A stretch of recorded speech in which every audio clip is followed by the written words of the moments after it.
Boys, UFC 303, June 29th, the return of Conor McGregor. And honestly, I'm not gonna lie, I'm very surprised we even got this fight. I was convinced that Conor was done. His last fight was all the way back in 2021, but he is back, 303, June 29th, against Michael Chandler. And honestly, this might be a pretty big brain move from Conor, icing out Chandler, making him have to wait like 2 years to finally fight Conor. Both of these guys aren't getting any younger. A month after UFC 303, Conor will be turning 36. So honestly, there's no more time to wait for Conor. If he wants any kind of activity in the UFC, this is the plan I think he should stick to. And realistically, I only see a maximum of 4 fights left for Conor. I would be super surprised if we see anything over 4 fights. With that being said, let me know in the comments below how you guys are enjoying this content. Don't forget to leave a like on this video and subscribe with post notifications turned on so you never miss any of my newest videos.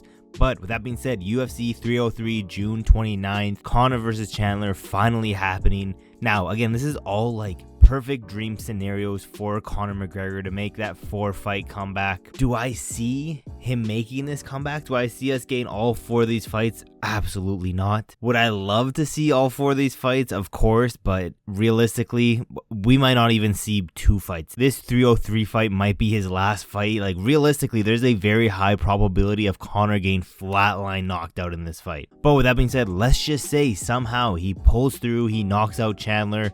Let's say he gets it done relatively easy in the first maybe 1 to 2 rounds. 1 or 2 rounds maximum. He finishes Chandler, gets a nice clean knockout, no real damage. And then what I would like to see Conor do, and what I think the UFC is begging to happen, you know, they're hoping so much that Conor pulls through and knocks out Chandler, because I guarantee if Conor does win that fight, they are gonna set up that Max Holloway fight for the BMF belt. Holloway coming off that crazy fight against Gaethje, by far the knockout of the year and very possible the best knockout of all time. Now, was the knockout really that special? No, but it was everything leading up to that knockout. The pointing on the ground, that whole sequence is what makes it one of the best knockouts, period. But again, dream situation. Conor gets past Chandler relatively fast. I would think they would try to go for a sphere fight. So September 14th, UFC 306.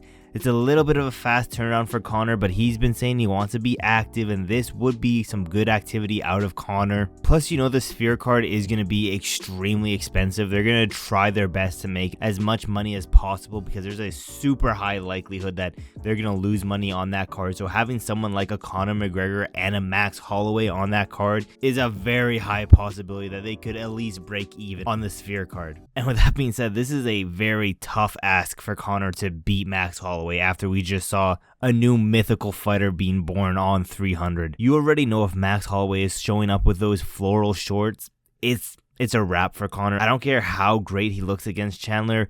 Like I said, we are seeing a new mythical fighter in Max Holloway with those floral shorts. But again, dream scenario for Conor. Let's say he somehow gets past Max Holloway. Either somehow he finds the chin of Max Holloway and be the first one to knock him out, or he gets a decision win, which is extremely unlikely. But let's just say somehow he does win. I don't think he would get an immediate title shot after that, even though yes, that would be phenomenal for whichever weight class that is, and it would be a huge event.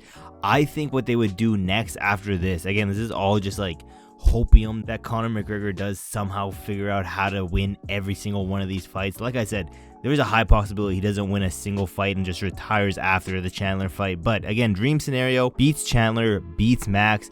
Then January 2025, beginning of the year, UFC 310. There's only one real fight that needs to happen in Conor's career, and it would just be a shame if that never happened in the UFC, and that is the Diaz trilogy. Dana has already said on interviews that has to happen, that will 100% eventually happen down the line. Both fighters want it. I'm sure every fan wants it. Yes, at this point they're going to be way older than what they were previously, but at the end of the day, still a fun fight. Do I think Conor wins this one either? Like I said, we're just going off hopium at this point, but let's say he does get past Diaz, and we already know Chandler fight's going to be at 170.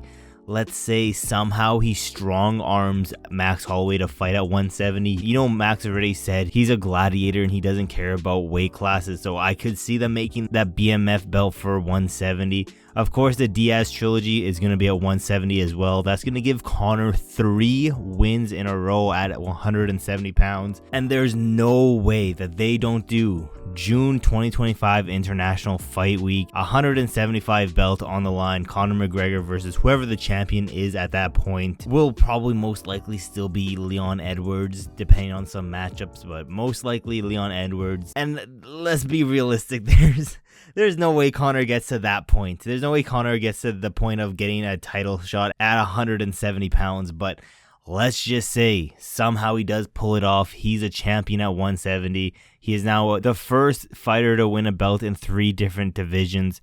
I can see him calling it quits there. There's really nothing else for him to achieve. And at that point, then we might see a boxing fight after his UFC career. But until then, I don't see any Manny Pacquiao boxing fights until the UFC career is completely finished. Is this a very unlikely path for Conor McGregor to win every single one of these fights? Absolutely. There's like a 50% chance he gets past Chandler just because Chandler's IQ is terrible. He low-key got that tism in him, but other than that, and I know a lot of you guys are probably saying, what about the Dustin fight? There's still unfinished business there, and yeah, that is true, but Dustin is fighting Makhachev at 302, and let's be realistic here. Makhachev is more likely than not gonna finish Dustin Poirier and gonna eliminate all of his title dreams, so after that fight, I'm telling you guys now, Dustin is hanging up the gloves. If he loses, if somehow he pulls out a last-minute guillotine win, maybe we can see that rematch. But other than that,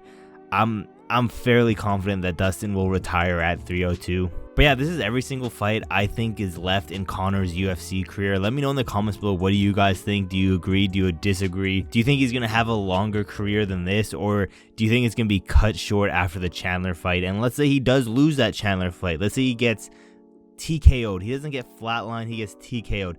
Do you see Conor making a comeback after that? Is he going to fight again after that? Me personally, I don't think so. I think if he loses, regardless how he loses, I think it's over after that 303 fight. But with that being said, if he wins, there is endless possibilities for him. It's just getting him in the octagon. He does want to be active, so if he wins, more likely than not, I can see that BMF fight for him. But yeah, let me know in the comments below all your guys' opinions. Thank you guys so much for watching to the end of the video. Don't forget to like, subscribe, and turn on those post notifications so you never miss any of my newest videos. And yeah, there's really not that much else left to say, except for I will see you guys in my next video.